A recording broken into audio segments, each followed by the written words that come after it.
Você tem medo de desapontar o outro quando precisa se posicionar e dizer não? Cria muitas fantasias de como vão te julgar caso você precise comunicar que você não vai poder fazer algo que o outro esperava de você? Tem muito medo do julgamento? Se essas perguntas têm um sim seu, fica até o final desse vídeo para conhecer os 3 principais erros que nós cometemos na hora de dizer não.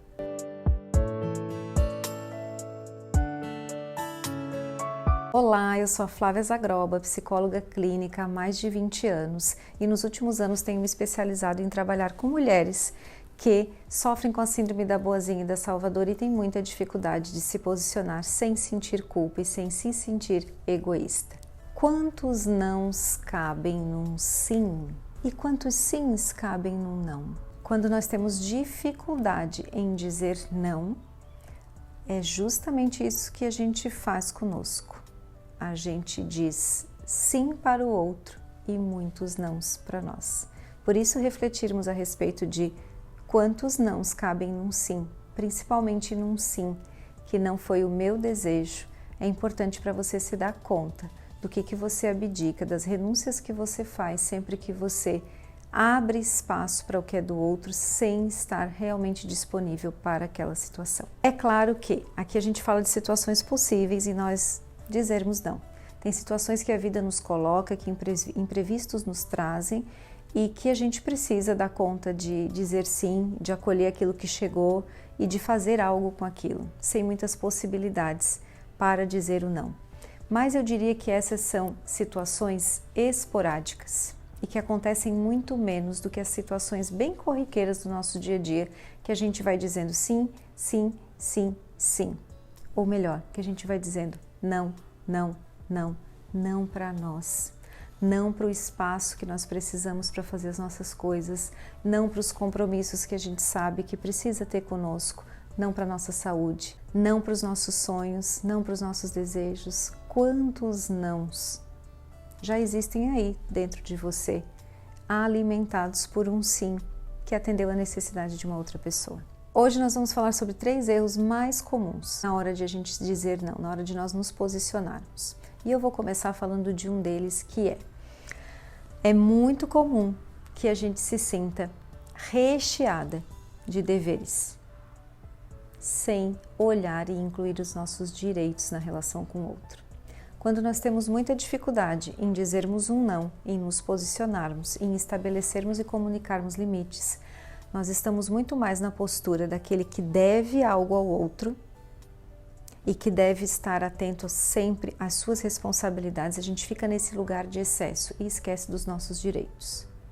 A gente defende os direitos de outra pessoa e não defende os nossos próprios.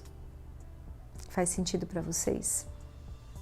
Então esse é o primeiro erro que a gente comete. Na hora que nós estamos nos relacionando com o outro e nós nos enxergamos somente com deveres, nós estamos sendo negligentes conosco. A gente precisa se incluir nessa relação. E se incluir é eu sou como você. Então, nesse primeiro ponto que nós estamos abordando, é como se a gente se colocasse na relação com o outro assim.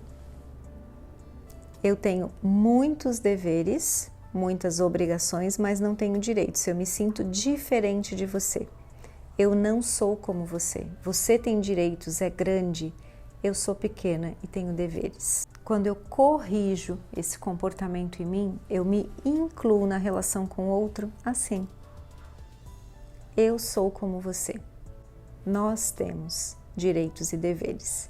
E assim como você, eu também preciso te dizer e comunicar alguns limites. Um segundo erro bem comum que nós cometemos na hora de dizer não é quando nós polarizamos os nossos pensamentos. Quando a gente vai para tudo ou nada, legal ou ruim, agradável ou desagradável, boazinha ou chata.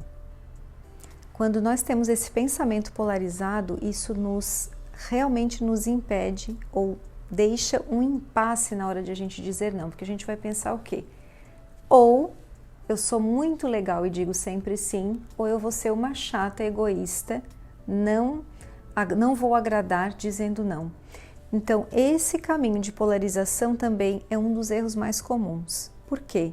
Porque não é um não que vai me definir como legal ou não. E não é porque eu digo sempre sims que todas as pessoas vão sempre me achar legal e vão sempre me incluir e eu vou sempre agradar, porque eu sou a pessoa que só diz sim. Eu posso inclusive ser uma pessoa chata quando eu não me posiciono. Mas normalmente eu não penso nisso, eu penso só nesses extremos, que é muito também o pensamento das nossas meninas, das nossas crianças. Quando a gente está polarizada, a gente está muito nesse lugar de dualidade. E aqui, como adulto, a gente tem vários caminhos do meio, né?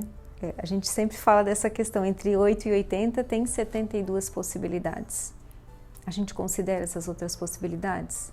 E também será que eu abro espaço para realmente nem sempre agradar, para realmente, às vezes, ser olhada e taxada como chata, como alguém que não atendeu a expectativa do outro? Eu, como adulta que sou, eu estou dando espaço para isso? Eu consigo assumir a minha responsabilidade de adulta de que realmente eu não vou atender a tua necessidade e eu sei que você tem o direito de ficar chateado ou de achar que isso foi chato para você. Mas é o meu limite, é o que eu posso, é o que eu consigo. O terceiro erro muito comum na hora de dizer não é eu estar tão focada na outra pessoa ou no que o outro vai pensar e esquecer de me perguntar: será que esse outro que não consegue lidar bem com não é ele que precisa trabalhar as emoções dele, a tolerância à frustração, em vez de eu trabalhar o meu não ou eu sempre dizer sim? Será que eu paro para pensar que isso pode ser do outro e não meu? E aí o que acontece diante da negativa do outro, do julgamento do outro, da cara feia do outro, se eu não vejo que isso pode ser mais dele do que meu? Eu vou lá e volto atrás do meu comportamento. Para eu não ter que lidar com as minhas emoções negativas, eu vou lá e vou fazer. Não vou criar conflito, não vou me incomodar com isso. E não é sobre esse incômodo, é sobre os vários incômodos que você vem acumulando há muito tempo na sua vida, dizendo sim para o outro e não para si mesmo. É sobre o esgotamento que isso te gera no final de um mês, de um ano, de 40 anos, de uma existência muitas vezes, aprendendo a dizer sim sem avaliar como é que o outro também precisa aprender a lidar com as suas frustrações e com o não que ele vai ter que administrar. Faz sentido para você? E se você gostou desse conteúdo, se inscreve no canal e envia esse vídeo para uma pessoa que está precisando aprender a dizer não.